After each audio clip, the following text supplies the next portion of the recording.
When my wife said she wanted to be alone, I gave her exactly what she asked for: complete silence. But while I was respecting her space, she was busy funding her ex-boyfriend's criminal empire with our life savings. What I discovered next about their real plan would make any man's blood boil. Sometimes the best way to destroy a cheater is to let them destroy themselves. My name's Ryan Collins. I'm 45 years old, and until recently, I thought I had everything figured out. I've been working as a financial director at Meridian Holdings for the past 8 years. It's a mid-sized investment firm here in Charlotte, North Carolina, and I've worked my way up from junior analyst to running the entire financial operations department. The pay's good, the benefits are solid, and most importantly, it's where I met my wife, Ashley Collins. Well, Ashley Bennett, when I first met her, started working in our accounting department about 6 years ago. She was 36 then, recently divorced, with this quiet confidence that caught my attention right away. Not the flashy, look-at-me type, but the kind of woman who knew her worth without having to announce it to the world. We worked in the same building, different floors, but our paths crossed regularly during budget meetings and quarterly reviews. I remember the first time we really talked. It was during a company barbecue in the summer of 2019. Most people were mingling by the pool, but Ashley was sitting at a corner table, going through some financial reports on her laptop. I walked over with 2 beers and asked if she ever took a break. She looked up, smiled, and said she was just double-checking some numbers that didn't add up. That's when I knew she was my kind of person, detail-oriented, dedicated, and not afraid to dig deeper when something seemed off. We started dating a few months later. Nothing rushed or dramatic, just 2 adults who enjoyed each other's company and shared similar values. Ashley was refreshingly straightforward. No games, no drama, just honest communication about what we both wanted from life. We both loved quiet evenings at home, trying new restaurants, and taking weekend trips to the mountains. She fit into my life seamlessly, and I thought I fit into hers the same way. After dating for 2 years, I proposed during a weekend trip to Asheville. Nothing fancy, just the 2 of us on a hiking trail overlooking the Blue Ridge Mountains. She said yes without hesitation, and we planned a simple wedding for the following spring. Small ceremony, close friends and family, the kind of celebration that felt authentic to who we were as a couple. The early days of our marriage were everything I'd hoped for. We bought a house in South Charlotte. Nothing too extravagant, but comfortable enough for the life we were building together. Working at the same company actually made things easier in some ways. We could carpool, grab lunch together, and we understood each other's work stress without having to explain the corporate dynamics. But somewhere along the way, things started to change. It wasn't sudden or dramatic, more like a slow leak in a tire that you don't notice until you're driving on the rim. The changes started small. Ashley began staying later at the office, claiming she was helping with the year-end audit preparations. As the financial director, I knew our audit schedule better than anyone, and we weren't due for another 6 months. But I didn't say anything. Trust is the foundation of any marriage, right? If your wife says she's working late, you believe her. Then there were the phone calls. Ashley had always been the type to put her phone face down during dinner or leave it in another room when we were watching TV. Suddenly, she was keeping it close, checking messages constantly, and stepping outside to take calls. When I asked who was calling so much, she'd shrug and say it was work stuff or her sister having relationship drama. "You know how Lisa gets," Ashley would say, rolling her eyes. "She overthinks everything and needs someone to talk her through it." I knew Lisa, Ashley's younger sister. She lived in Atlanta and rarely called unless it was a holiday or someone's birthday. But again, I kept my mouth shut. Maybe people change their communication habits. Maybe Lisa was going through something. The biggest red flag should have been the money. As someone who manages finances for a living, I pay attention to our household budget. Ashley and I had always been transparent about our spending. We used joint accounts for everything except small personal purchases. But I started noticing cash withdrawals that didn't match up with her explanations. $200 here, $300 there. When I asked about it, Ashley said she was buying surprise gifts for my upcoming birthday or contributing to office collections for various events. The amount seemed excessive, but I didn't want to come across as controlling or paranoid. After all, it was her money too. The intimacy between us began to fade around the same time. Not just physical intimacy, though that certainly decreased, but the emotional connection we'd always shared. Ashley used to tell me about her day, complain about difficult clients, share funny stories from the office. Those conversations became shorter, more generic. "How was work today?" I'd ask. "Fine," she'd respond. "Just the usual stuff."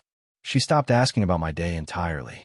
When I tried to share something interesting that happened at work, she'd nod politely, but I could tell her mind was somewhere else. It felt like we were becoming roommates instead of husband and wife. The most concerning change was her appearance. Ashley had always taken care of herself, but suddenly she was putting extra effort into her looks. New clothes, different hairstyle, perfume I didn't recognize. She joined a gym and started working out religiously, claiming she wanted to get back in shape after gaining a few pounds during the holidays. "I just want to feel good about myself again," she explained when I complimented her new dress. Looking back, I should have trusted my instincts. Every fiber of my being was telling me something wasn't right, but I convinced myself I was being paranoid. My suspicions reached a breaking point when I decided to do what I do best: follow the money. As a financial director, I've learned that numbers don't lie, even when people do. So I started digging into our joint accounts and credit card statements with the same attention to detail I'd use for a corporate audit. What I found made my blood run cold. Ashley had been withdrawing cash regularly, but the amounts were larger and more frequent than I'd initially realized. Over the past 3 months, she'd pulled out nearly $4,000 in increments that stayed just below the amounts that would trigger automatic bank notifications. Someone had taught her how to avoid detection, and it wasn't her sister Lisa. I cross-referenced the withdrawal dates with her calendar and work schedule. Every single cash withdrawal happened on days when she claimed to be working late or attending work functions. But here's the thing about working at the same company. I had access to our building security logs. Ashley's keycard showed her leaving the office at normal times on those exact days. That's when I called in a favor from Marcus, my old college buddy who now worked in corporate security. Marcus owed me big time after I helped him get his finances sorted out during his messy divorce 2 years ago. "I need you to run some credit checks for me," I told Marcus over drinks at Murphy's Pub, discreetly. Marcus raised an eyebrow, but didn't ask questions. "What kind of checks?" "I want to know if Ashley has any accounts or credit lines I'm not aware of. And I want to know about any recent major purchases or financial activity." Within a week, Marcus came back with information that hit me like a freight train. Ashley had opened a separate credit card account 3 months ago, right around the time her behavior started changing. The account showed charges for expensive restaurants, hotels, and what looked like clothing purchases from high-end stores. But the real kicker was a series of payments to something called Riverside Development Group. Each payment was for $1,500, and there had been 3 of them over the past 2 months. That was $4,500 going to a company I'd never heard of. I spent my lunch break researching Riverside Development Group. What I found made everything click into place. It wasn't a legitimate development company at all. It was a shell corporation registered to one Derek Hoffman, Ashley's ex-boyfriend from before we met. Derek was a smooth-talking con artist who specialized in real estate scams and investment fraud. He'd been arrested twice for securities fraud, but had managed to avoid serious jail time through plea deals and expensive lawyers. Ashley had mentioned him briefly when we first started dating, describing him as a mistake from her past that she'd rather forget. Apparently, Derek hadn't forgotten about her. I sat in my office, staring at the evidence spread across my desk, feeling like an idiot for not seeing it sooner. Ashley wasn't just having an affair. She was bankrolling whatever scheme Derek was running now. My wife, the woman I trusted with my heart and my financial future, was funding a criminal operation. That evening, I confronted Ashley directly. "I know about Derek," I said, placing the financial records on our kitchen counter. Ashley's face went white, and for the first time in months, I saw the real her, scared, guilty, and caught red-handed. Ashley stared at the financial documents like they were written in a foreign language, her hands trembling slightly as she picked up the credit card statements. The color drained from her face as she realized how thoroughly I'd uncovered her deception. "Ryan, I can explain," she said, her voice barely above a whisper. "I'm listening," I replied, crossing my arms and leaning against the kitchen counter. I kept my voice calm and controlled, even though my heart was pounding like a jackhammer. Ashley sat down heavily in one of our kitchen chairs, still holding the papers. Derek reached out to me about 3 months ago. He said he was in trouble, that some dangerous people were after him for money he owed them. And you believed him? I asked, incredulous. He showed me photos, Ryan. Pictures of his car with the windows smashed, threatening messages. He said if he didn't pay them back, they'd come after anyone connected to him, including me. I studied my wife's face, looking for tells that would indicate whether she was lying. After 6 years together, I knew her expressions pretty well. This time, I couldn't tell if she was genuinely scared or just a better actress than I'd given her credit for. So you decided to embezzle money from our joint accounts to help your ex-boyfriend? I said, not bothering to hide the sarcasm in my voice. It wasn't embezzlement, Ashley protested. It's our money, and I was going to pay it back. Derek promised he'd return everything once his business deal went through. What business deal, Ashley? The man's a convicted fraud artist. What legitimate business deal could he possibly have? Ashley's shoulders sagged. He said he was investing in some property development project, that he'd triple the money within 6 months and pay back everyone he owed. I laughed, but there was no humor in it. Ashley, you work in accounting. You understand financial statements and risk assessment. How could you fall for such an obvious scam? Because I was scared, she snapped, showing the first real emotion I'd seen from her in weeks. Derek said these weren't the kind of people who just forget about debts. He said they'd hurt anyone associated with him if he didn't pay up. So why didn't you come to me? We're married, Ashley. We're supposed to face problems together. Ashley looked down at her hands. Because I knew you'd react exactly like this. You'd want to call the police, or confront Derek, or do something that would make the situation worse. The situation? I repeated. Ashley, there's no situation. Derek is playing you. He's using your fear and your feelings for him to manipulate you into giving him money. This is what con artists do. You don't understand, Ashley said, tears starting to form in her eyes. Derek and I have history. I can't just ignore him when he's in trouble. That's when it hit me. This wasn't just about money or fear. Ashley still had feelings for Derek. Maybe she'd never stopped having feelings for him. How long have you been seeing him? I asked quietly. Ashley's silence was all the answer I needed. I want you to leave, I said, my voice deadly calm.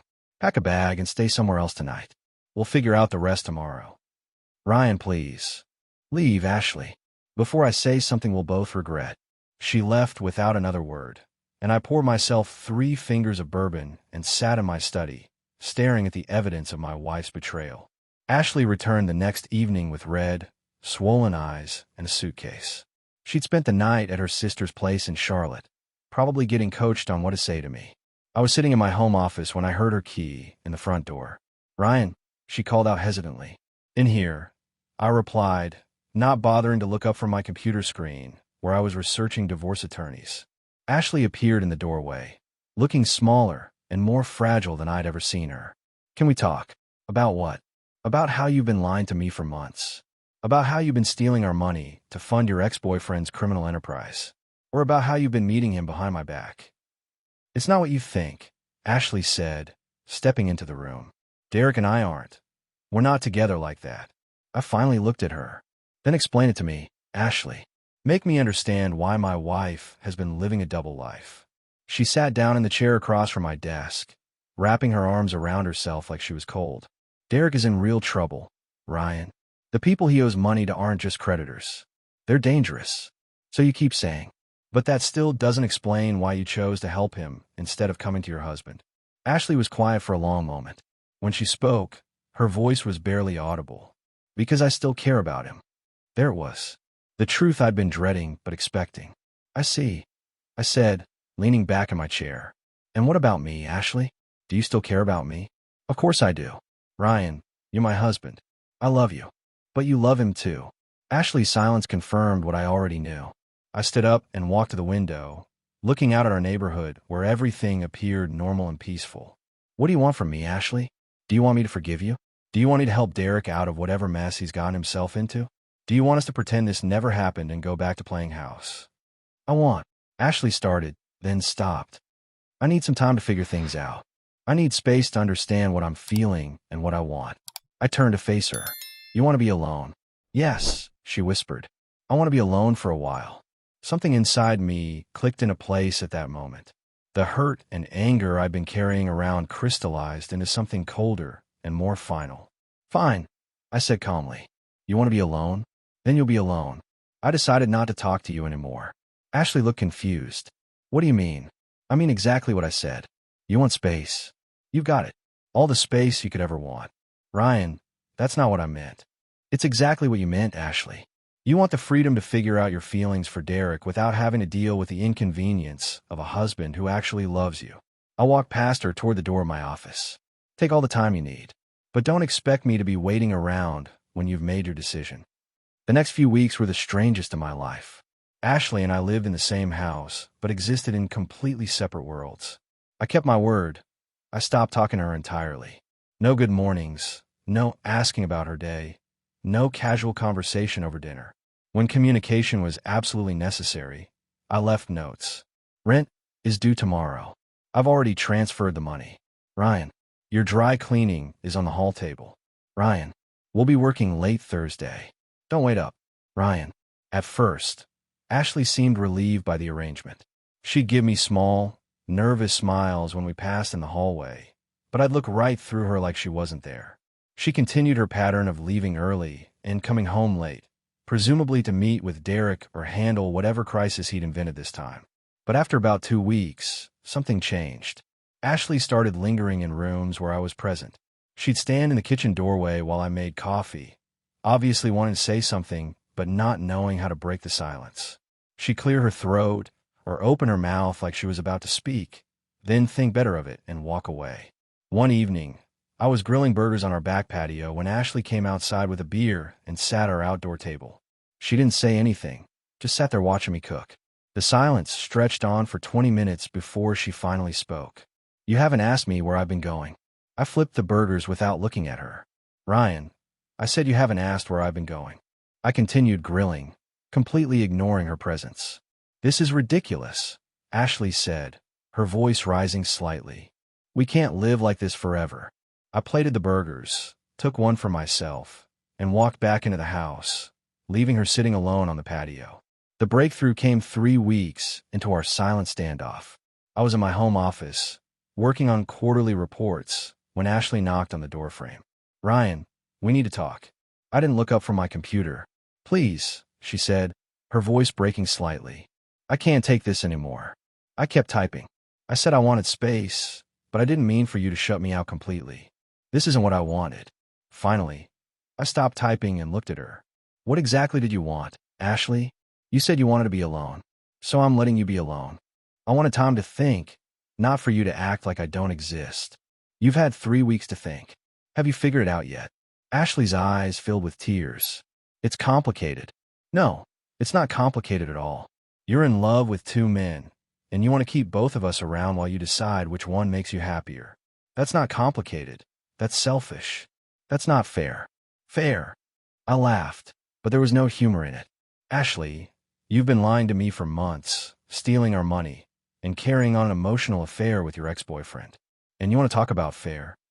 She started crying then, real tears that might have moved me a few months ago. But I was past feeling sorry for her. I never meant for this to happen, she sobbed. But it did happen, and now you have to live with the consequences.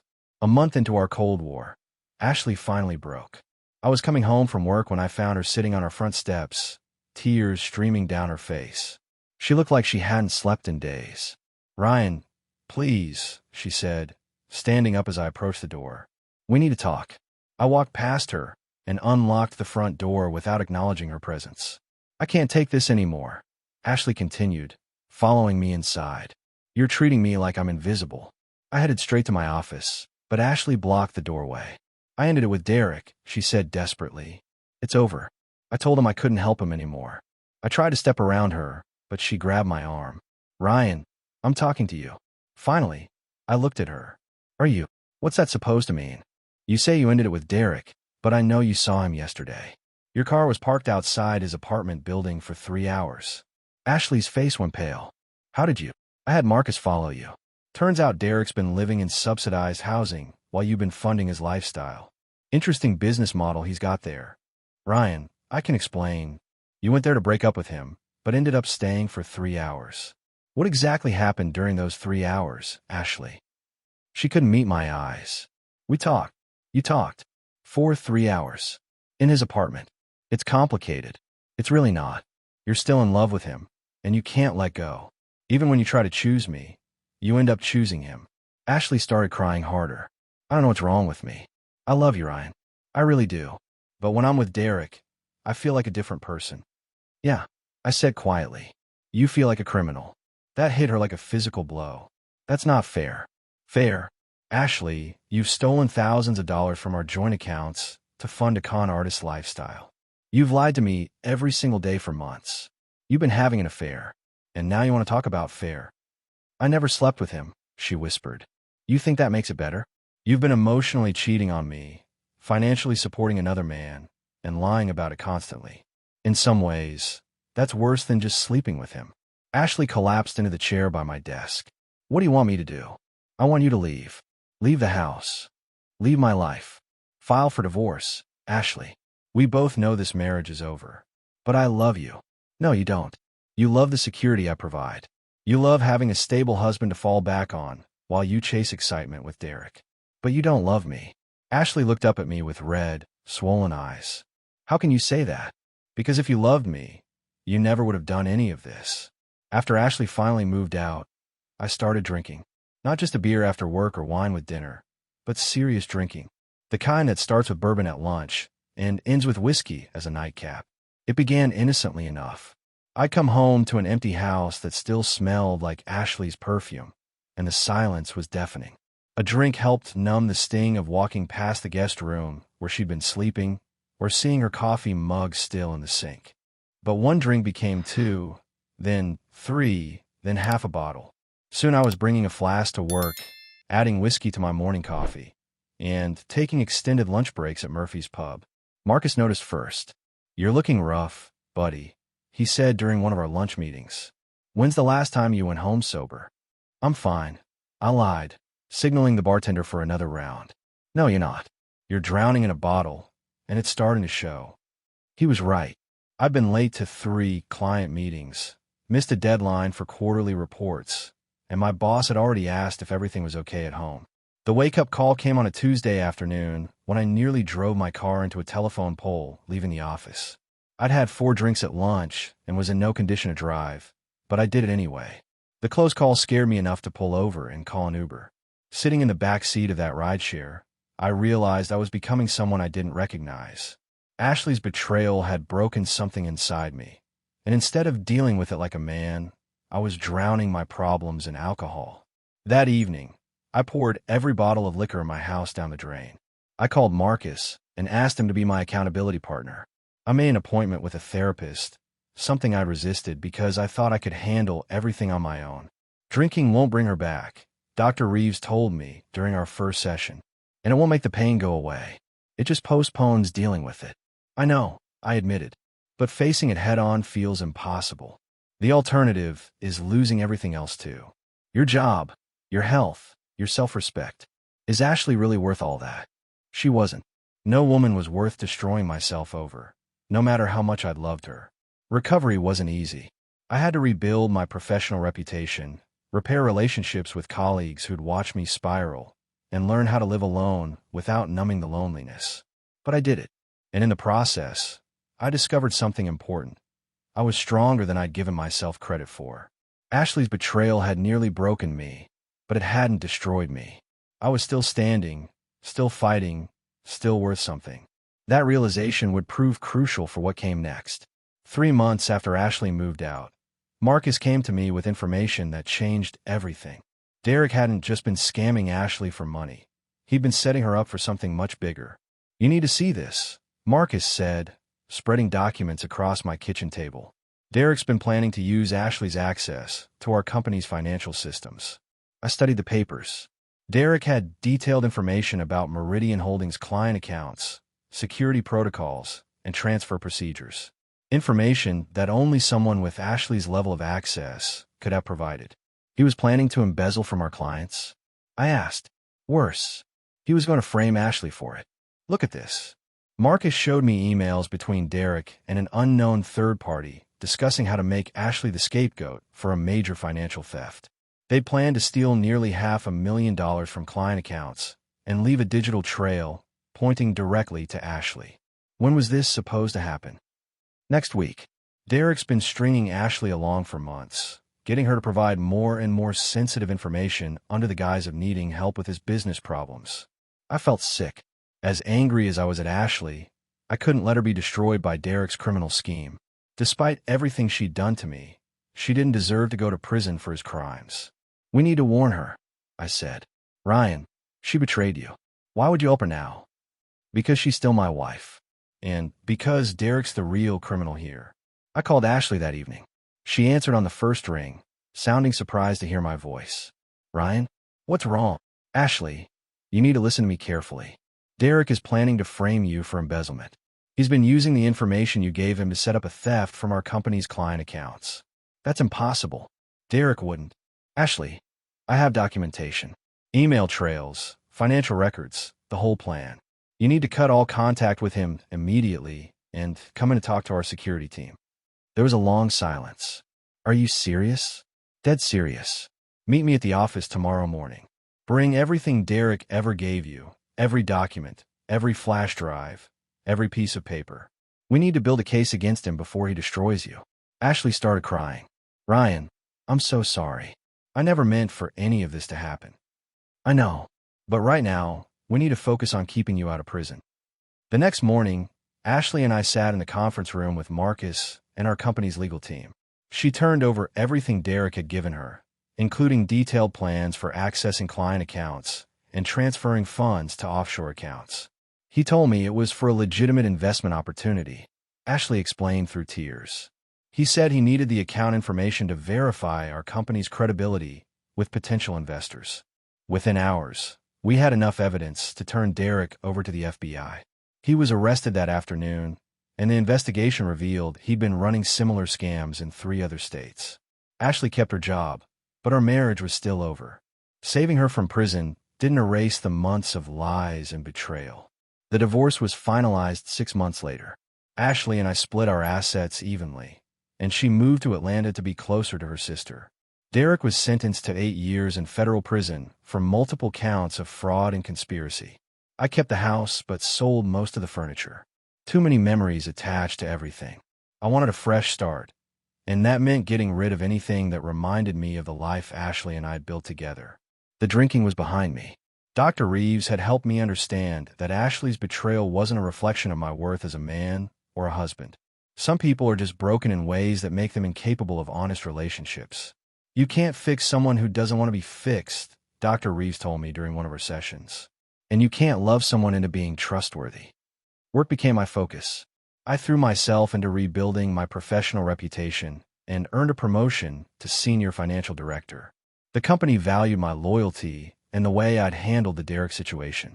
Trust, once lost in my personal life, was being rebuilt in my career. 6 months after the divorce, I started dating again. Nothing serious, just dinner with women who appreciated honesty and direct communication. It felt good to have conversations without wondering what wasn't being said. I ran into Ashley at a coffee shop in Charlotte about a year later. She was visiting for a friend's wedding and looked different, older, more tired, but somehow more honest than she'd been in years. How are you doing? She asked.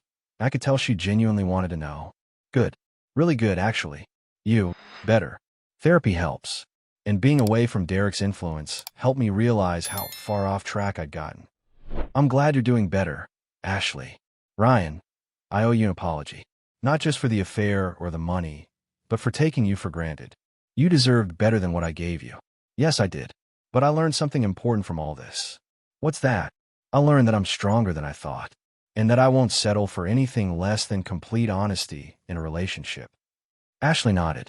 You'll find someone who appreciates that. I already have, I said, thinking about Sarah, the bank auditor I've been seeing for the past 3 months. Take care of yourself, Ashley. As I walked away, I realized I felt nothing for my ex-wife except mild pity. The woman who'd once broken my heart was now just a stranger who'd taught me valuable lessons about self-respect and boundaries. I was finally free.